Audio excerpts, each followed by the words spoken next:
Assalamu alaikum, dear students.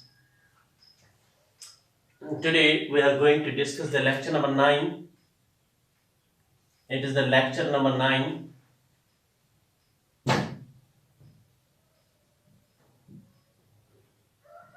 Lecture number 9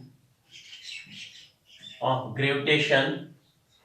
We were discussing the variation of acceleration due to gravity. हम पढ़ रहे थे variation of acceleration due to gravity. हमने variation of acceleration due to gravity with altitude, height above the surface of Earth, with the depth when we move towards the center of Earth, तब भी decrease होता है, जब हम above the surface of Earth जाते हैं तब भी डिक्रीज होता है. अब because of shape of Earth, चार फैक्टर्स मैंने इससे पहले कहा था कि there are four factors which affect the acceleration due to gravity, by which the value of acceleration due to gravity changes from one place to another place. उसमें एक था when we move above the surface of Earth, that's height above the surface of Earth. दूसरा था when we move towards the center of Earth, that's depth towards the center of Earth. And third is because of shape of Earth.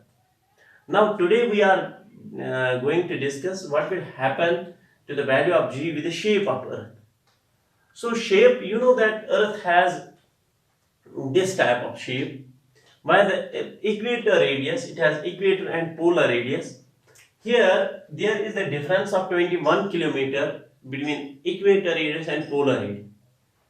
So 21 kilometres का फर्क है. तो इसका मतलब है we know G is equal to gm divided by r square. But here if we talk about the equator radius, that equator radius REQ is greater than r poles. जो equator का radius होता है वो greater than radius of poles होता है. So it means REQ is greater than R poles. When R equator radius is greater than radius of poles, so what will be the G equator? GEQ, that will be GM divided by REQ square. What will be the G poles? G poles will be GM divided by R pole square. But polar radius is less than the equator radius. When the radius is that GP will be greater, it means, as we know, REQ is greater than RP, it means GP is greater than GEQ. तो इसका मतलब क्योंकि polar radius कम है तो पोल का value of G ज्यादा होगा, जब रेडियस कम हुआ तो GP ज्यादा होगा. इस तरह value of G at poles is more towards the value of G than the value of G at equator. That means if we are here, when we move from equator to poles, the value of G decrease. When we move from poles to equator, the value of G increase. So at equator, value of G is less than the value of G at poles. So you have to keep this thing in consideration, under consideration. So this is how we explain that value of G is greater at poles than at equator. This is very important. Now because polar radius is less than the equator radius, तो आपने ये note किया होगा. तो अब हम एक और, ये जो तीन फैक्टर्स थे आपकी बुक में, shape of earth, because of shape of earth, because of altitude, because of this depth, इन तीन से ये वैल्यू ऑफ जी डिक्रीज. जैसा कि हमने देखा कि अभी तक हमने जो पढ़ा है, that is G H is equal G and G minus 2hg divide by R. ये फार्मूला है, इतना वैल्यू कम होता है. और G D is equal to G minus 2dg divide by R, ये डेप्थ की वजह से. और हमने ये देखा G poles is greater than GEQ. ये तीन फैक्टर्स से हमने देखा है कि क्या फर्क पड़ता है. तीनों फैक्टर्स से डिक्रीज होता है वैल्यू ऑफ G, एंड दो फैक्टर्स, एक फैक्टर में हमें ये पता चलता है कि value of G is greater at poles than at equator. हम डिस्कस कर रहे थे variation of value of G with the shape of earth. Now another एक और फैक्टर है because of rotation of earth, because of rotation of earth की वजह say about its own axis, इसकी वजह से भी वैल्यू ऑफ जी में वेरिएशन आती है। ऑल्दो अगर हम बोर्ड या सीबीएसई सिलेबस की बात करेंगे तो ये मेंशन नहीं है कि you do not have to derive the formula, derive the expression for to show the variation, but you have to remember that there is a variation of acceleration due to gravity with the rotation of Earth as well. Now here I will show this expression how easily we can calculate in a very limited time. In so देखो अगर बात की जाए कि मान लो एक object यहाँ पर एक मास है, मास m, ये रोटेट कर रहा है। अब इस मास पे यहाँ दो फोर्सेस हैं। एक फोर्स इसको because of value of G, that's because of acceleration, because of force of gravity इस पर है, तो वो इसको अंदर की ओर खींच रहा है, that's m into g. m into g से ये अंदर की ओर खींच रहा है। लेकिन और रोटेशन की वजह से इस पर एक सेंट्रीफ्यूगल फोर्स है, सेंट्रीफ्यूगल फोर्स जो इसको बाहर की ओर खींच रहा है, बाहर की, और वो जो फोर्स है वो है m और ओमेगा स्क्वायर। ये वो फोर्स है जो इसको बाहर की ओर खींच रहा है। अब यहाँ पर जो particle of mass m rotate कर रहा है, इस पर दो फोर्सेस लग रहे हैं। एक इसको अंदर की ओर खींच रहा है, हो सकता है अगर ये बाहर खींचने वाला फोर्स ज्यादा हो तो ये यहाँ पर पार्टिकल रोटेट ही नहीं करता, अर्थ कर सकता है, बिकॉज उसको बाहर की ओर तक वो बाहर जाएगा। तो क्योंकि ये जो mg है इसका वैल्यू बहुत ज्यादा है, बिकॉज ओमेगा जो है ना इसका वैल्यू बहुत कम है।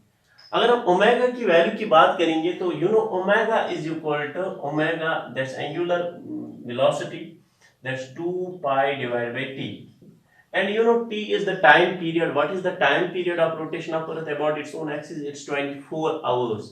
So now when we calculate this omega, it becomes 2 pi, t is 24 into days, 24 hours 60 minutes into 60 seconds, ऐसा सिस्टम। तो इसका मतलब 60 into 60 into 24, 2 पाई को डिवाइड करना है तो बहुत कम इसका वैल्यू आ जाता है। इसलिए ये जो आता है ये, और दूसरा ये रेडियस भी चाहिए। यहाँ पर तो रेडियस दिस इज आर, लेकिन जब जितना हम ऊपर जाएंगे तो यहाँ पर तो ये इस वाले सर्कल का रेडियस ये तो आर से कम होगा। तो ये दो फैक्टर, जितना हम ऊपर जाते हैं, ये एंगुलर वेलोसिटी इसका तो ऑलरेडी बहुत कम वैल्यू है और ये और भी वेरिएशन में आता है इसका भी, इसलिए ये वाला फैक्टर जो है ना बहुत कम हो जाता है। तो इस तरह जो इन दो का रिजल्टेंट होता है वही वैल्यू ऑफ जी। अगर हम इक्वेटर की बात कर रहे थे कि इसका वैल्यू कम है इसलिए ऑब्जेक्ट बाहर नहीं जाता है, अंदर की ओर खींचा चला जाता है। तो लेकिन अगर हम इस पॉइंट की बात करेंगे, अब हमें what is the net effect, इससे वैल्यू ऑफ जी तो डिक्रीज होगा, क्योंकि इस इफेक्ट से तो वैल्यू ऑफ जी डिक्रीज होगा, क्योंकि एक तो एम जी ऊपर की यहाँ आगे खींच रहा है, दूसरा ये फोर्स भी लग रहा है। तो जितनी ग्रेविटी से एक ऑब्जेक्ट को अर्थ खींचना चाहिए, इससे तो ये सेंट्रीफ्यूगल फोर्स कम कर रहा है, इससे भी वैल्यू ऑफ जी डिक्रीज होता है। और अगर हम यहाँ पर जनरल डेरिवेशन की बात करेंगे, मान लो हमने एक पार्टिकल यहाँ ऑफ मास m लिया, तो ये एंगल थीटा पर रोटेट कर रहा है और इसका रेडियस जो है इस सर्कल में स्मॉल r में रोटेट कर रहा है। तो इस पर भी दो फोर्स लगेंगे, एक तो लगेगा इस डायरेक्शन में, अंदर की ओर, दूसरा तो आउटवर्ड्स लगेगा, तो आउटवर्ड्स ऐसे लगेगा, ये बाहर की ओर लगेगा। लेकिन अब जो नेट बचता है इन दो का रिजल्टेंट, अब एक फोर्स इस मास पर लग रहा है ऐसे, दूसरा फोर्स इस पर ऐसे लग रहा है। ये फोर्स है mg और ये फोर्स है m और omega square, centrifugal force, that's equal two centimetre. अब ये वाला फोर्स, अब तो इन दो का रिजल्ट है, तो ये तो ऐसे आना चाहिए रिजल्ट, लेकिन ऐसे नहीं आता according to parallelogram law of vectors, it's given by diagonal.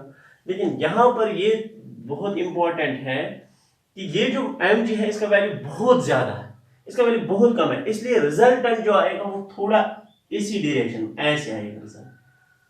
तो this is the resultant of these two. तो इसका मतलब है mg is directed towards the center of earth, लेकिन इन दो का रिजल्टेंट ये तो सेंटर ऑफ अर्थ की ओर डायरेक्ट नहीं, बल्कि सेंटर ऑफ अर्थ से थोड़ा दूर है। तो इसका मतलब यहाँ हम अभी तक हम बात कर रहे थे कि the value of this gravity force due to gravity that is directed towards the centre of earth. लेकिन अगर हम इन दो फोर्सेस के रिजल्टेंट फोर्स की बात, resultant value of that's not completely directed because it is little bit deviated from the centre of earth. तो पहला चीज आप याद रखोगे कि completely value of G it is not completely directed towards the earth because of centrifugal force it is a little bit deviated from the center of earth। ये एक बात है। और दूसरी बात इन दो का रिजल्टेंट, अब इन दो फोर्सेस का रिजल्टेंट जो है डी इफेक्ट, मान लो ये एंगल थीटा है, ये थीटा है, तो ये 180 माइनस थीटा है।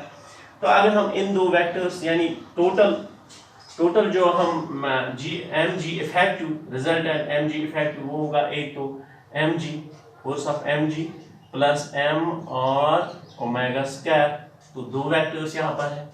अब ये m और m कैंसल, तो ये तो कैंसल होते हैं क्योंकि अब इसका मतलब है अगर इनका रिजल्टेंट निकाला, मैग्नीट्यूड निकाला, magnitude of g that will be under root of g square plus r square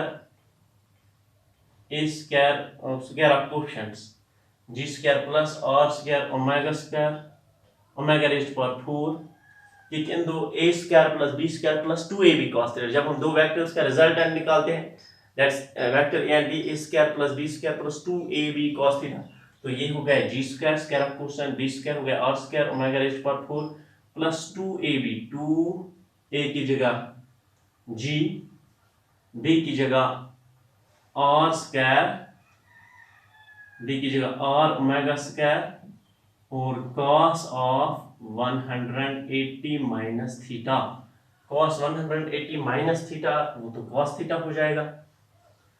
और दूसरी बात यह है कि ओमेगा तो बहुत कम है, इसका पावर तो बहुत ज्यादा कम, फोर्थ पावर है, ये कम हो जाए, इसकी दिस कैन बी नेग्लेक्टेड। तो जी इफेक्टिव अगर हम उसकी बात करेंगे तो that will be G effective that will be G square plus 2g minus cos 180 minus theta, ये तो 180 सेकंड क्वाड्रेंट और इसमें साइन ही होता है तो माइनस आएगा, तो माइनस 2g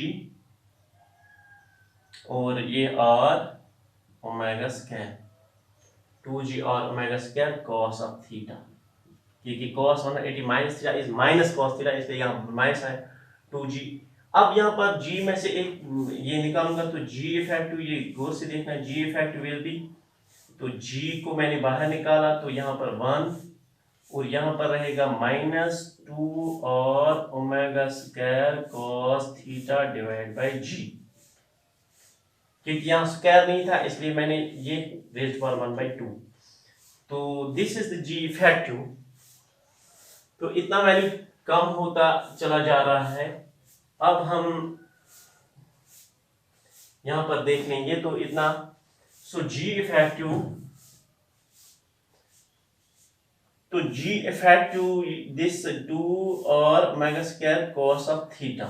अब इसको बाइनोमियल थ्योरम हम लगाएंगे, बाइनोमियल थ्योरम, तो 1 plus nx that's 1 plus x power n that's 1 plus nx plus n into आगे वाली टर्म्स, तो हमें g इफेक्टिव मिल जाएगा g इंटू 1 प्लस n की जगह ये 1/2 नीचे माइनस 1/2 नीचे और ये 2 R omega square cos of theta divide by g, तो ये 2 कैंसल, ये g effective will be equal to g into ये g और ये g cancel R omega square cos theta. तो ये है, this is the value of g, इतना वैल्यू डिक्रीज होता है। अब देखो cos थीटा इट्स आफ्टर 1 तो r ओमेगा स्क्वायर, अगर हम इस r और उस r रेडियस r, ये देखो ये है ये r, ये है थीटा, ये भी थीटा है, तो अगर हम ये बेस, ये r cos थीटा आएगा बिकॉज ये हाइपोटेन्यूज है, तो यहाँ पर base r divide by hypotenuse capital R is equal to cos theta, so small r is equal to r cos theta, तो r cos थीटा इसकी जगह हम r cos theta g effective will be g minus r omega square r एक तो ये cos theta cos square theta, तो this is the effective value of g because of rotation of earth। Rotation of earth G effective से G minus this thing, ये वाली quantity इसको minus होती है, सब्ट्रैक्ट, इसका मतलब वैल्यू ऑफ जी डिक्रीज होता है बिकॉज ऑफ रोटेशन ऑफ अर्थ। अब हम देखेंगे कि पोल पर क्या असर है और इक्वेटर पर। अब देखो अगर हम इक्वेटर पर आएंगे तो ये थीटा तो जीरो बन जाएगा क्योंकि इक्वेटर में ये थीटा जीरो बन जाएगा। तो एट इक्वेटर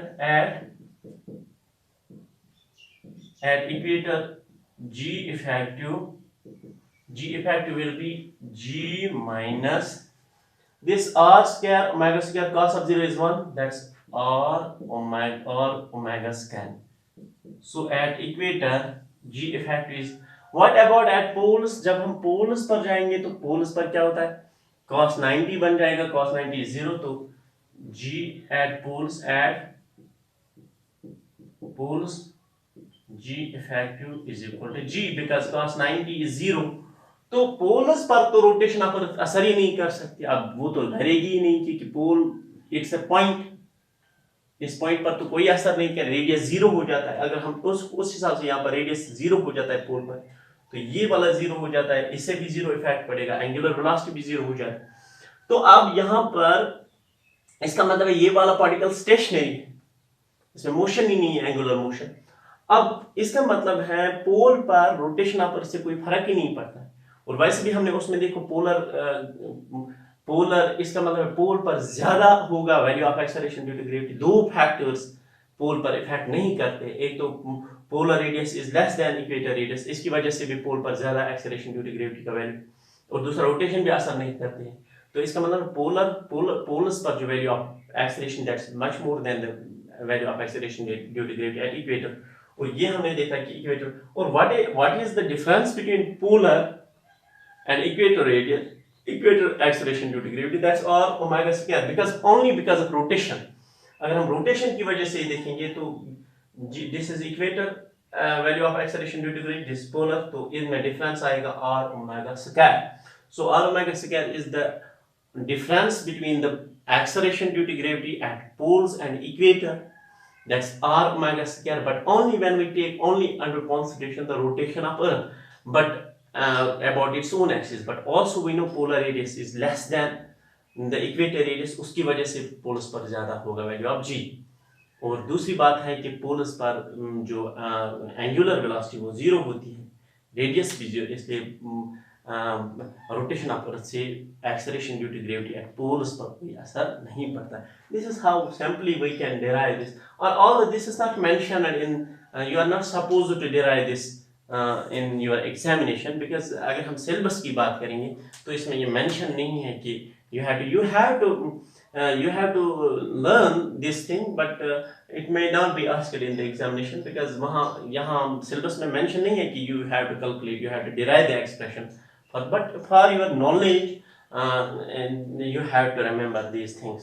ठीक, it's all about today's lecture, and in next upcoming lectures we will discuss the gravitational potential and gravitational potential energy, escape velocity and orbital velocity. They are very interesting topics. Stay connected and subscribe to the channel. Thank you.